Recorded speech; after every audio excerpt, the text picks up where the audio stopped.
ഈ നവോത്ഥാനത്തിൻ്റെ ഒരു പ്രധാന പ്രശ്ന മേഖല ജാതി വിരുദ്ധത കൂടിയാണ്. അപ്പോൾ ജാതി വിരുദ്ധതയുടെ ഭാഗമായി തറവാടുകൾ, പ്രത്യേകിച്ച് നായർ തറവാടുകൾ, നമ്പൂതിരി തറവാടുകൾ, മനകൾ, ഇത് കേന്ദ്രീകരിച്ചാണ് ജാതി പ്രവർത്തിച്ചത്. അതിനെ ഇല്ലാതാക്കുക എന്ന് പറയുന്നൊരു തറവാട്ട് മഹിമ എന്ന് പറയുന്ന ഒരു തരം ജാതി മഹിമ വേണ്ട എന്നൊരു ചർച്ച ഉണ്ടായി വന്നിരുന്നു. ബാലേന്ദ്രൻ ചുള്ളിക്കാരൻ ഒരിക്കൽ ഞാൻ യാത്രാമൊഴി എന്ന കവിതയെക്കുറിച്ച് ചോദിച്ചപ്പോൾ അദ്ദേഹം പറഞ്ഞത്, എം ടി വാസുദേവൻ നായർ അടക്കമുള്ള ആളുകൾ ഈ നായർ തറവാടിൻ്റെ മഹത്വത്തെ ഉദ്ഘോഷിച്ചപ്പോൾ ഈ പുറത്തുനിന്ന് കാണുന്ന കാൽപ്പനികതയൊന്നുമല്ല ഈ തറവാടെന്ന് പറയുന്നത്. നമ്മൾ സിനിമയിലെ കാണുന്ന തറവാടൊന്നുമല്ല, അത് പാരമ്പര്യങ്ങളുടെ തറവാട് എന്ന് പറയാനാണ് യാത്രാമൊഴി എന്ന കവിത താൻ എഴുതിയതെന്ന് ചുള്ളിക്കാട് പറയുന്നുണ്ട്. അവിടെ തന്നെയല്ല, ബാലേന്ദ്രൻ ചുള്ളിക്കാട് ഈ തറവാട് തന്നെ ഉപേക്ഷിച്ച് പോകുന്നുണ്ട്. അത് കവിതയിൽ മാത്രമല്ല, ജീവിതത്തിലും ബാലേന്ദ്രൻ ചുള്ളിക്കാട് ഉപേക്ഷിച്ച് പോകുന്നുണ്ട്. പക്ഷേ എം ടി വാസുദേവൻ നായരുടെ കഥകൾ, ഇപ്പോൾ നാലുകെട്ട് പൊളിച്ച് നല്ല വീട് പണിയണമെന്നൊക്കെ ഇടയ്ക്ക് പറഞ്ഞെങ്കിലും ഈ തറവാട്ടിൽ ജനിക്കാതിരിക്കുക അല്ലെങ്കിൽ തറവാട്ട് ജീവിതമില്ലാതിരിക്കുക എന്ന് പറയുന്നത് ഒരു മഹാകുഴപ്പമെന്ന് ഏതൊരു മനുഷ്യനും തോന്നുന്ന തരത്തിലാണ് അദ്ദേഹത്തിൻ്റെ കൃതികൾ വർക്കൗട്ട് ചെയ്തത്.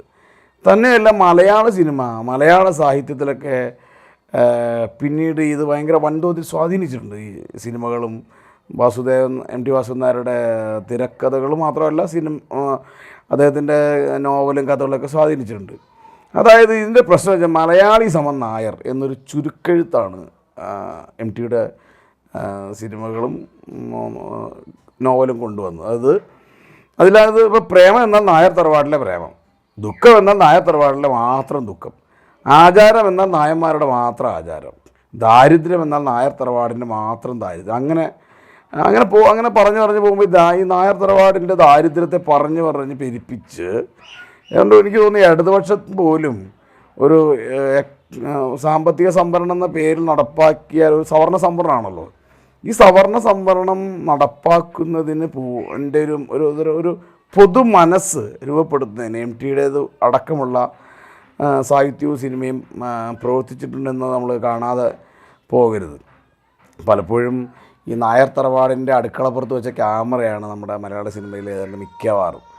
ഇത് പ്രദീപൻ പാമ്പരിക്കൊന്നും വളരെ കൃത്യമായി പറഞ്ഞിട്ടുണ്ട്. തറവാട് എന്ന് പറയുന്നത് എന്തോ വലിയ സംഭവമാണെന്ന്, തറവാടില്ലാത്തവരൊക്കെ എന്തോ കുഴപ്പത്തിൽപ്പെടുന്നു എന്നൊക്കെ പറയുന്നൊരു ബോധം മൊത്തത്തിൽ മലയാളിക്ക് നൽകി എന്നുള്ളതാണ് കാര്യം. പക്ഷേ ഈ തറവാടുകൾ പൊളിഞ്ഞു പോകുന്നതിൽ കരയുക എന്ന് പറയുന്നത് ഈ നവോത്ഥാനത്തിൽ നിന്നും ആധുനികതയിൽ നിന്നുള്ളൊരു പിന്മടക്കം തന്നെയാണ്.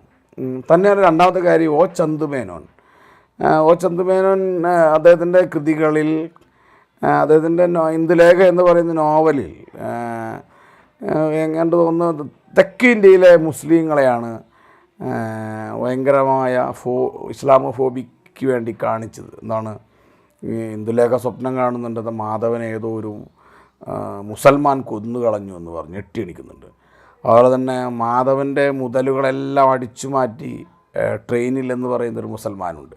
അപ്പോൾ ഈ ദൂരത്തിലുള്ള മുസ്ലിമാണ്. പക്ഷേ ചന്തുമേനോൻ്റെ കൃതിയിൽ ലോക്കൽ തൊട്ടടുത്തുള്ള മുസ്ലിം പാവപ്പെട്ടൊരു മുസ്ലിമായിട്ടാണ് കാണിക്കുന്നത്. തനിക്ക് ചെരുപ്പ് വാങ്ങി തന്നു എന്നൊക്കെ. പക്ഷേ ഈ നമ്മളെപ്പോഴും എം ടി വാസുദേവൻ നായരുടെ ഏറ്റവും വലിയ കൃതിയായിട്ട് പറയുന്നത്, അല്ല ആളുകൾ സിനിമയായിട്ട് പറയുന്നത് നിർമ്മാല്യമാണ്.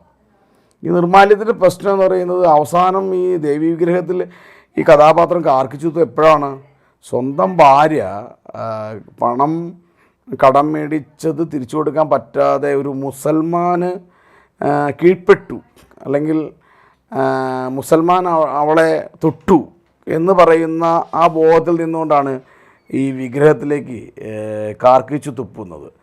അതായത് അദ്ദേഹത്തിൻ്റെ എല്ലാ കൃതികളും, അസുരവിത്തിൽ ഒരു നായരായ കഥാപാത്രം ഇസ്ലാം മതം സ്വീകരിക്കുമ്പോഴാണ് അയാൾ അസർവിത്താണെന്ന് അമ്മ പറയുന്നത്.